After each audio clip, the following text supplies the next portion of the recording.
नमस्कार दोस्तों, स्वागत है आप सभी का पाथ फाइंडर पर। तो दोस्तों, इंडियन एग्रीकल्चर के 28वें क्लास में आज जिस टॉपिक पर हम चर्चा करने वाले हैं यह है लैंड रिफॉर्म्स। तो लैंड रिफॉर्म्स को हम काफ़ी विस्तृत तरीके से चर्चा करेंगे और इसमें क्या कमियां हैं और अभी क्या स्कीम चल रहा है, इन सभी को हम कवर करने वाले हैं। दोस्तों, मेरा नाम किंजल चौधरी है। मैं आप सभी का स्वागत करता हूं पाथ फाइंडर पर। आप जल्दी से जाएं, जाके पाथ फाइंडर चैनल को सब्सक्राइब करें। अगर अब तक सब्सक्राइब नहीं किया है तो जल्दी से जाएं, जाके बेल आइकन जरूर दबाएं। इसके सिवा टेलीग्राम चैनल और कम्युनिटी पेज भी है जहां पर आपको पीडीएफ अपडेट्स मिल जाएंगी, तो यहाँ पर जरूर फॉलो करें। इसके सिवा आईएएस ड्रीम ऑफर हम रन कर रहे हैं, जिसके अंतर्गत यदि आप KC10 कोड यूज करते हैं तो आपको 1 साल की GS plus subscription and optional 1 year subscription 49,965 rupees में मिलती है। और साथ ही साथ आपको 3 मंथ का एक्सटेंशन भी मिलता है, यानी 15 महीने की सब्सक्रिप्शन आपको 49,965 में GS as well as optional की मिल रही है। दोस्तों, इसमें कहना चाहूंगा, जब आप KC10 कोड यूज करते हैं तो आपको एक एडिशनल बेनिफिट भी मिलेगा। वो ये है, यदि आप 1 साल या उससे अधिक की सब्सक्रिप्शन लेंगे तो आपको मेरी मेंटरशिप मिलती है, हैंड होल्डिंग मिलती है, एंड जो गाइडेंस है ये सारे subjects of GS, SA and geography optional को कवर करती है। इसके सिवा 0% EMI पे हम आपको लोन भी दे रहे हैं। 2 घंटे में अप्रूवल है, मिनिमल पेपर वर्क है, तो इसका भी फायदा आप उठा सकते हैं। आपके मन में कोई भी सवाल है तो आप अपने अकेडमी के काउंसलर से कॉल पर टच में भी आ सकते हैं, कॉल कर सकते हैं इस नंबर पर। उनको बस KC10 कोड के बारे में ज़रूर बता दें और आपके मन में जो भी सवाल है वो आप उनसे पूछ लें।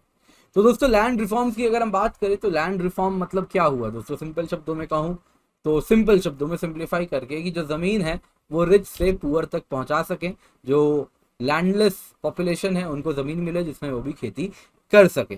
तो लैंड रिफॉर्म्स जब हुआ भारत में तो दोस्तों, आज़ादी के बाद हमने ये किया है। तो इसमें ओनरशिप पैटर्न को रेगुलेट किया, लैंड कैसे ऑपरेट किया जा रहा है वो रेगुलेट किया गया, लैंड की कैसे लीजिंग हो रही है, कैसे सेल किया जा रहा है, कैसे इनहेरिटेंस होना है, इन सब पे कानून बनाए गए। तो land reforms of independent India अगर हम देखें तो आज़ादी के बाद भारत लैंड रिफॉर्म में लग गया और इसके 4 कंपोनेंट्स आपको देखने मिलेंगे। तो लैंड रिफॉर्म्स के 4 कंपोनेंट है। पहला है एबॉलिशन ऑफ इंटरमीडियरीज, दूसरा है टेनेंसी रिफॉर्म्स, तीसरा है fixing ceilings on land holding, और चौथा है कंसोलिडेशन ऑफ लैंड होल्डिंग्स। तो लैंड रिफॉर्म्स भारत में यही 4 हैं, इनको अच्छे से याद रखिएगा।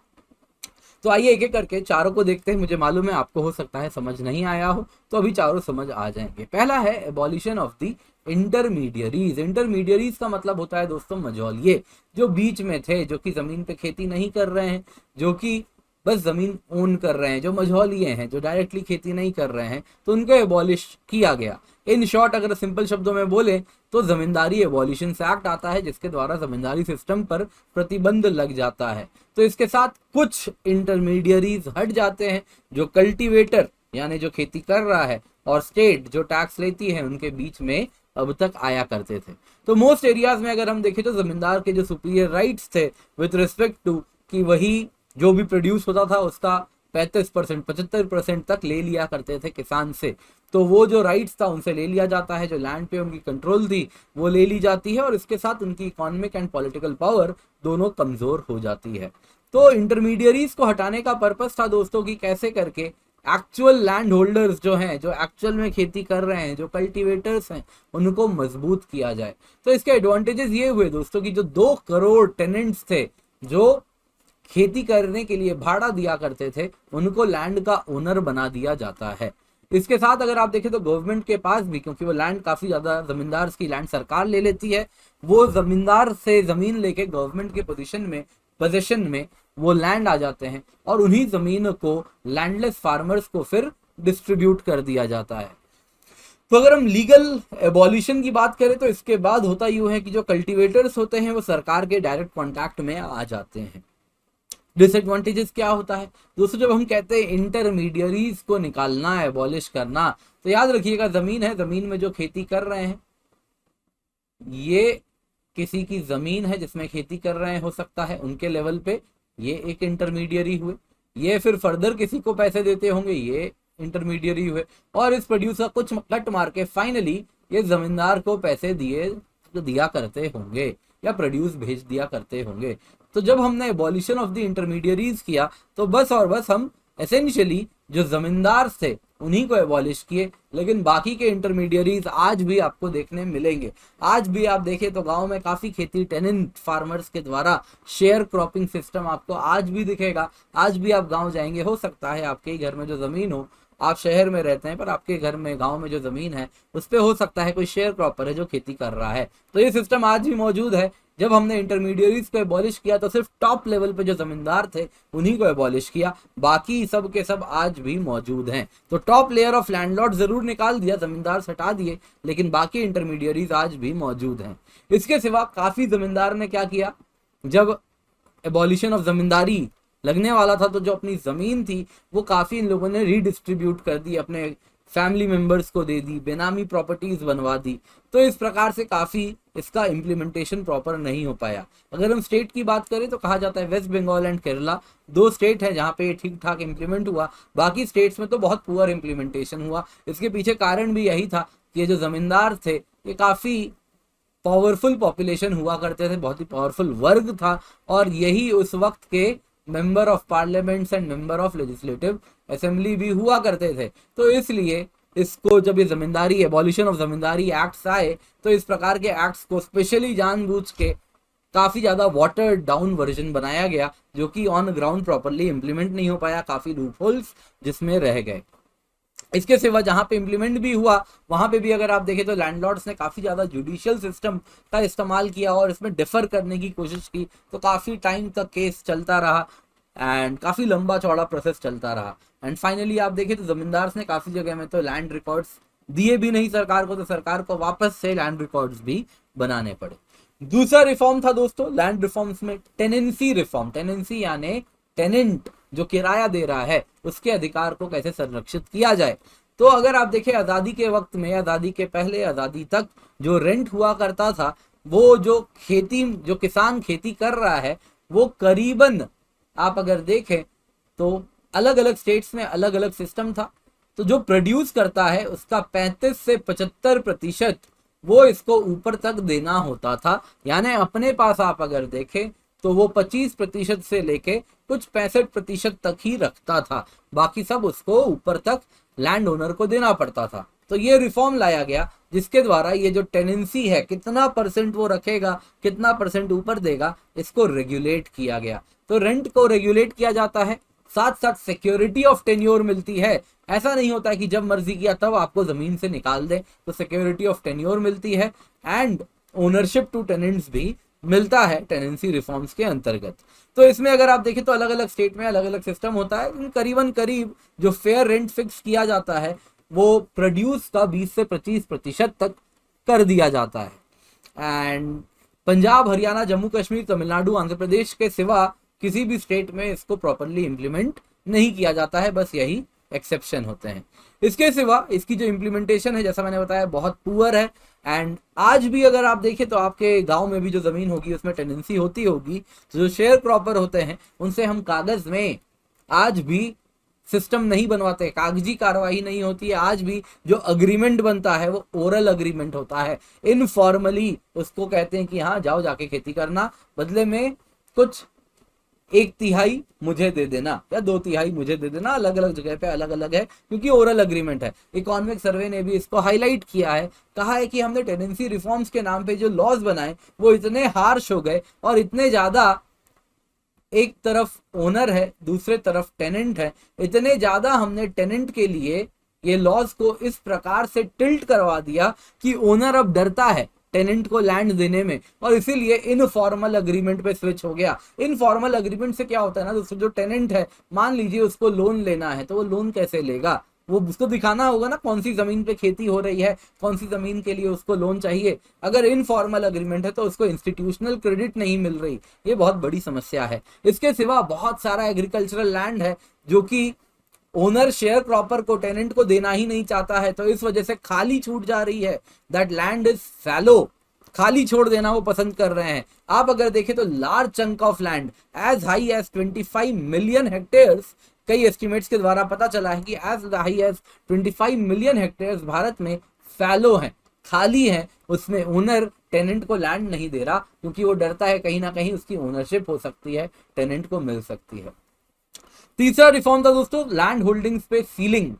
तो जो लैंड सीलिंग एक्ट बनाया गया तो 1961-62 में तक अगर आप देखें तो सारे के सारे स्टेट गवर्नमेंट्स ने लैंड सीलिंग एक्ट्स पास कर दिए थे। तो इसमें अगर आप देखें तो हर स्टेट में अलग अलग लैंड सीलिंग का क्लॉज लग जाता है एंड ये डिपेंड करता है लैंड की प्रोडक्टिविटी पर। तो इसी की यूनिफॉर्मिटी लाने की भी कोशिश की गई थी। तो एक न्यू लैंड सीलिंग पॉलिसी बनाया जाता है 1971 में, जो कि यूनिफॉर्मिटी अलोंग दी स्टेट्स कि कितने लैंड से ज्यादा लैंड आप नहीं ओन कर सकते, उससे ज्यादा लैंड ओन करेंगे तो सरकार ले लेगी। तो वो लैंड सीलिंग एक्ट तय करती है। अब वो तय करती है, वो लैंड के प्रोडक्टिविटी पर निर्भर करता है। यदि बेस्ट क्वालिटी लैंड है तो उसमें एक आदमी के पास 10 से 18 एकड़ जमीन नहीं हो सकती। यदि वो सेकेंड क्लास लैंड है तो उसके लिए 18 से 27 एकड़ से ज्यादा जमीन कोई ओन नहीं कर सकता। इसके सिवा यदि वो पुअर क्वालिटी लैंड है तो 27 से 54 एकड़ लैंड होगी। इसके सिवा यदि वो लैंड हिली रीजन है, डेजर्ट रीजन है, तो वहां पे सब कुछ बढ़ जाता है, क्योंकि वहां पे लैंड होल्डिंग्स पॉपुलेशन स्कार्स है, उतनी डेंस पॉपुलेशन वहां पर देखने नहीं मिलती है। तो वहां पे लैंड सीलिंग की जो लिमिट थी वो हाई तय कर दी जाती है। अब इसमें इश्यूज क्या होते हैं? इश्यूज यही होते हैं दोस्तों, जहां पे लैंड सीलिंग की बात होती है ना, वहां पे आ जाता है बेनामी ट्रांसफर। मान लीजिए किसी के पास 20 एकड़ जमीन थी बेस्ट क्वालिटी लैंड की, तो वो 18 एकड़ तो रखता है, बाकी 2 एकड़ बेनामी किसी के नाम पे ट्रांसफर करवा देता है। उसके घर में कोई काम करता है, उसको भी नहीं मालूम है, बस उसे अंगूठा लगवा लेता है और उसके नाम पे लैंड है, उसको मालूम भी नहीं है, और वो उस पर अच्छा खासा खेती बाड़ी कर रहा है, जो भी कर रहा है। इसके सिवा क्या होता है, कई एस्टेट्स होते हैं बड़े बड़े 100 एकड़ में, 150 एकड़ में, उन एस्टेट्स को तोड़ दिया जाता है रिलेटिव्स में। ये भी काफी ज्यादा हुआ लैंड सीलिंग एक्ट से बचने के लिए। इसके सिवा एक सोशल आउटकम भी हुआ। वो ये हुआ दोस्तों कि अगर आप देखें तो कुछ रिच फार्मर्स ने अपने वाइफ को डिवोर्स कर दिया, और उसके पीछे कारण था कि जो लैंड सीलिंग एक्ट में आप और आपकी वाइफ ज्वाइंटली कोई लैंड को ओन नहीं कर सकते, लेकिन अगर कोई सेपरेटेड वाइफ है ना, सेपरेट शेयर दिया गया है नॉट फॉर वाइफ, तो अपनी वाइफ को ऑन पेपर डिवोर्स कर दिया जाता था और कहा जाता था कि ये लैंड तो इसके नाम पे है, मैं क्या करूं, मेरी वाइफ एक्स वाइफ उसके नाम पे है। तो इस प्रकार से लैंड होल्डिंग की जो लैंड सीलिंग एक्ट थे वो क्लॉज उन पर लगते नहीं थे, तो इस प्रकार से जमीन वो ओन कर लेते थे। इसके सिवा एक लैंड रिफॉर्म है कंसोलिडेशन ऑफ लैंड होल्डिंग। तो कंसोलिडेशन का मतलब क्या हो गया दोस्तों, रीडिस्ट्रीब्यूट करना फ्रैगमेंटेड लैंड को एक सिंगल प्लॉट में बना देना। जैसे यहाँ पे देखिए, आप देखिए जो नीला रंग है ये एक प्रकार का एक ओनर है, ओनर नंबर 1, जो कि ब्लू कलर से दिखा रहे हैं। तो ओनर नंबर 1 का ब्लू कलर का लैंड आप देख सकते हैं अलग अलग जगह किस तरीके से छितराया हुआ है, स्प्रेड अवे है, यहाँ यहाँ यहाँ यहाँ यहाँ यहाँ। तो सरकार ने क्या किया, बोला कि ऐसा करो, एक प्रकार का लैंड तुम सब एक साथ ओन करो। तो ओनर नंबर 1 का इतना बड़ा सा लैंड हो गया। वैसे ही आप देखें ओनर नंबर 2 ये जो लाइट ब्लू कलर का है वो यहाँ पर आपको दिख रहा है। ओनर नंबर 3 बोला ऐसे छितराया मत रखो, एक साथ जमा कर लो। तो इसको कहते हैं कंसोलिडेशन ऑफ लैंड होल्डिंग। तो इसमें क्या हुआ, जिन फार्मर के पास few plots of land in village spread out थे, उनको बोला कि तुम 1 बिगर पीस ऑफ लैंड ले लो और इस प्रकार से लैंड को एक्सचेंज कर लो आपस में मिलके, और प्रॉपर एक किसान के पास एक साथ बड़ा लैंड बनाओ। बड़ा लैंड बनाने का क्या फायदा होगा दोस्तों, तो इकोनॉमी ऑफ स्केल होगी। अगर बड़ी जमीन है तो उसमें इरिगेशन का इंफ्रास्ट्रक्चर वो लगा सकता है, मैकेनाइजेशन कर सकता है, बड़ा बड़ा ट्रैक्टर यूज कर सकता है, और ये सारी चीजें यूज कर सकता है, तो आउटपुट भी बेहतर मिलेगा। तो अगर पंजाब हरियाणा की बात करें तो वहां पे कंसोलिडेशन ऑफ लैंड कंपल्सरीली कराया जाता है। वहीं बाकी स्टेट्स में इसको अगर आप देखें तो वॉलेंटरी बेसिस पर छोड़ दिया जाता है। तो होता यूं है कि बाकी एक्सेप्ट पंजाब हरियाणा कंसोलिडेशन ढंग से होती नहीं है। कारण ये भी था दोस्तों, जहां पर बात होती है एक्सचेंज ऑफ लैंड की, हो सकता है ये पर्पल वाला लैंड बोलेगा ये तो मेरी हाई फर्टाइल लैंड है, मैं ये अपने पास रखना चाहूंगा, और ये जो लैंड है ये बहुत ही पुअर लैंड है, तो ये मैं ब्लू वाले को देना चाहूंगा। ब्लू वाला बोलेगा नहीं, मुझे तो इस प्रकार का, मेरा यहाँ पे हाईली फर्टाइल लैंड है इस जगह पे, जैसा आप देख सकते हैं यहाँ तो मेरा हाईली फर्टाइल लैंड है, मैं क्यों पर्पल वाले को दे दूं और बदले में ये गंदी जमीन ले लूं।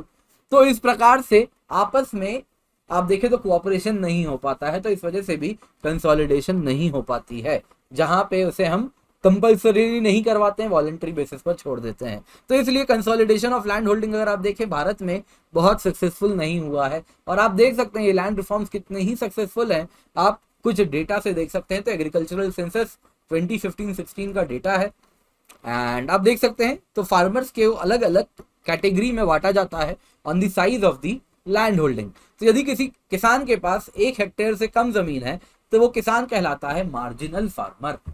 यदि उसके पास 1 से 2 हेक्टेयर जमीन है तो वो कहलाता है स्मॉल फार्मर। इसके सिवा 2 से लेके 10 तक हम कहते हैं मीडियम फार्मर, जिसमें 2 से 4 सेमी मीडियम है, 4 से 10 प्रॉपर मीडियम कहते हैं। और इसके बाद इसके सिवा जिसके पास 10 हेक्टेयर से ज्यादा बड़ी जमीन है वो अगर आप देखें तो लार्ज फार्मर की कैटेगरी में आता है। तो आप देख सकते हैं एग्रीकल्चरल सेंसस में किस प्रकार से मार्जिनल फार्मर्स जो हैं वो देख सकते हैं कैसे कैसे बढ़ते जा रहे हैं, नंबर ऑफ मार्जिनल फार्मर्स बढ़ते जा रहे हैं। और इस वजह इसके साथ साथ average size of the land holding जो है वो किस प्रकार से कम होती जा रही है। 1970-71 में एवरेज साइज हुआ करती थी 2.28 हेक्टेयर, 2015-16 में ये 1.08 हेक्टेयर रह गई है। तो आप देख सकते हैं average size of operational holding Bharat में बहुत कम हो चुका है 2015-16 में। जाहिर सी बात है, जमीन थी, किसान के बच्चे होते हैं और बच्चों में बढ़ता जा रहा है जनरेशन बाय जनरेशन। तो इस प्रकार से जो एवरेज साइज है ऑपरेशनल होल्डिंग की कम होती जा रही है। जहां तक हम कहते हैं लैंड रिफॉर्म किया गया था, इसका उद्देश्य था कि जो वंचित तबका है भारत का उस तक जमीन पहुंच सके। तो आज भी अगर आप देखेंगे 2015-16 सेंसस के अनुसार शेड्यूल्ड कास्ट के पास कितना लैंड है 8.54%, शेड्यूल्ड ट्राइब के पास कितना लैंड है 11.27%। तो इस प्रकार से आप देखें तो पॉपुलेशन के अनुपात में आज भी उनको लैंड नहीं मिला है। तो ये भी एक बहुत बड़ी समस्या है। तो जिस अनुपात में उनको लैंड मिलना चाहिए था वो लैंड नहीं मिला है। इसके सिवा सरकार ये सब ध्यान में रखते हुए कोऑपरेटिव फार्मिंग सिस्टम भी भारत में लाना चाहती थी। तो कोऑपरेटिव फार्मिंग में क्या था कि इस प्रकार से अगर किसान है अलग अलग जगह पे खेती कर रहा है तो ये सारे किसान, यहां पे अगर मैं आपको दिखाता हूं तो आप देखिए, मान लीजिए ये एक बड़ा सा प्लॉट है, इसमें रेड वाला किसान है, ब्लू वाला किसान है, ग्रीन वाला किसान है, व्हाइट वाला किसान है। ये सब किसान बोले आओ आज हम सब मिलके अपनी जमीन एक साथ यहाँ पर बैठ के खेती करते हैं, जितनी बड़ी जिसकी जमीन है उसके अनुपात में उसको प्रॉफिट मिलेगा और हम सब मिलके खेती करेंगे। और इस प्रकार से कॉमन फार्म की तरह खेती होगी, बड़ा सा इंफ्रास्ट्रक्चर लगाएंगे, इरिगेशन का प्रॉपर ट्यूब वेल्स वगैरह लगेंगे यहाँ पे, उसका खर्चा मिल बांट के करेंगे, मिल बांट के हम हाई क्वालिटी सीड्स लेकर के आएंगे और इतना बड़ा प्रोडक्शन होगा हमारा तो इसको हम मार्केट से भी जोड़ देंगे और हो सकता है तो फूड प्रोसेसिंग भी करवा लेंगे। तो ये फिलॉसफी के साथ लाया गया था कोऑपरेटिव फार्मिंग भारत में। And Soviet countries, Soviet union में काफी ज्यादा इसको देखने मिला था, कम्युनिस्ट कंट्रीज में कोऑपरेटिव फार्मिंग कल्चर देखने मिला था। तो कोशिश की गई थी क्यों ना भारत में भी लाएं, लेकिन भारत में कोऑपरेटिव फार्मिंग फेल हो जाती है। कारण क्या है, किसान को भारत में काफी ज्यादा अटैचमेंट है उसके लैंड के साथ। तो इस प्रकार से वो अपने राइट्स को सरेंडर नहीं करना चाहता in favour of a cooperative society, क्योंकि उसको अटैचमेंट है लैंड के साथ, जरूरत पड़ने पे उसे बेचता भी है। इसके सिवा भारत में हम कोऑपरेटिव स्पिरिट डेवलप नहीं करवा पाते हैं और वो आज भी देखें तो कोऑपरेटिव कल्चर भारत में डेवलप नहीं हो पाया है। स्पेशली आप देख सकते हैं शुगर मिल्स के कंटेक्स्ट में आपको बताया था कैसे नॉर्थ इंडिया में कोऑपरेटिव कल्चर बहुत पुअर डेवलप हुआ है, साउथ इंडिया में फिर भी थोड़ा बेहतर डेवलप हुआ है। इसके सिवा कोऑपरेटिव फार्मिंग सोसाइटी को कैपिटल शॉर्टेज की भी प्रॉब्लम होती है एंड जो क्रेडिट फैसिलिटीज इनको मिलनी चाहिए थी कोऑपरेटिव फार्मिंग करने के लिए वो क्रेडिट भी नहीं मिलता है। तो ये सारी कुछ समस्याएं थी जिसके वजह से आप देखें तो कोऑपरेटिव फार्मिंग भारत में सक्सेसफुल नहीं होती है। आज के टाइम में अगर हम देखें तो लैंड रिफॉर्म क्या किया जा रहा है कि लैंड रिकॉर्ड्स का डिजिटाइजेशन किया जा रहा है। तो कर्नाटका, राजस्थान, केरला, यूपी, गुजरात, मध्य प्रदेश, आंध्र प्रदेश, तेलंगाना ने फुल्ली अपने लैंड रिकॉर्ड्स को डिजिटाइज कर दिया है। तो इससे क्या होता है कि किसके नाम पे कौन सी जमीन है एक बार पता चल जाए तो उसको क्रेडिट, उसको लोन इजीली मिल सकता है बैंक्स के द्वारा। तो इंस्टीट्यूशनल क्रेडिट मिलेगा तो जाहिर सी बात है लो रेट ऑफ इंटरेस्ट पे मिलता है। वहीं अगर आप देखें तो एक स्कीम चल रहा है भारत के द्वारा, digital India land records modernisation programme. तो ये प्रोग्राम के तहत 2008 में स्टार्ट किया गया था। तो हर लैंड को एक आधार जैसा यूनिक नंबर मिलता है जिसको क्या कहते हैं, unique land parcel identification number. 14 digit identification number है, अल्फा न्यूमरिक यूनिक आईडी होता है हर लैंड पार्सल के लिए, जिसमें ओनरशिप डिटेल्स होती है, किसका प्लॉट है, लैटिट्यूड लॉन्जिट्यूडनल डिटेल्स सब कुछ कवर करता है। तो इस तरीके से आप देखें तो digital India land records modernisation programme के 3 मेजर कंपोनेंट हैं, जिसके नंबर 1 में अगर आप देखें तो लैंड रिकॉर्ड्स का कंप्यूटराइजेशन किया जा रहा है, नंबर 2 में लैंड रिकॉर्ड्स का वापस से सर्वे किया जाता है, और नंबर 3 रजिस्ट्रेशन है, जो नाम लैंड किसी का चढ़ाना है वो रजिस्ट्रेशन भी कंप्यूटराइजेशन के द्वारा उसमें भी कंप्यूटराइजेशन की जा रही है। तो आई होप आपको काफी चीजें सीखने मिली हो। तो आपके लिए आज का एक होमवर्क है, आपको विनोबा भावे जी के बारे में पढ़ना है और ग्राम दान और भूदान मूवमेंट के बारे में पढ़ना है। तो कौन है ये, क्या था ग्राम दान भूदान मूवमेंट, पढ़िएगा। इस पर GS1 में एक बार सवाल आ चुका है, पोस्ट इंडिपेंडेंस हिस्ट्री में बहुत इंपॉर्टेंट रोल रहा है। तो GS1 में आपको इस पर सवाल देखने मिल चुका है। तो एक बार पढ़िएगा ग्राम दान और भूदान मूवमेंट के बारे में। तो दोस्तों आपको कहना चाहूंगा जल्दी से एनरोल कीजिए, निकालो प्रीलिम्स 2022 स्पेशल क्लास हम रन कर रहे हैं। इसमें डेली 60 क्वेश्चंस कवर करते हैं। Already June to December 2020 cover हो चुका है, अब 2021 कवर करेंगे। And Sunday to Thursday class होती है 6 PM to 8 PM, तो इसका हिस्सा जरूर बने। प्लस कोर्स बहुत सारे हैं, फिजिकल ज्योग्राफी कवर्ड है, इंडियन ज्योग्राफी कवर्ड है, एनवायरमेंट कवर्ड है। तो जल्दी से जाएं, उनमें भी एनरोल करें, यूज द कोड KC10। इसके सिवा अकेडमी में इंडिया के बेस्ट एजुकेटर्स हमारे साथ जुड़े हुए हैं, लास्ट माइल प्रोग्राम भी हम रन कर रहे हैं। तो mock interview first week of April से स्टार्ट होने वाली है, तो जल्दी से जाएं, जाके रजिस्टर करें। 170 प्लस टॉपर्स ने पिछले साल इस इंटरव्यू प्रोग्राम का फायदा उठाया था।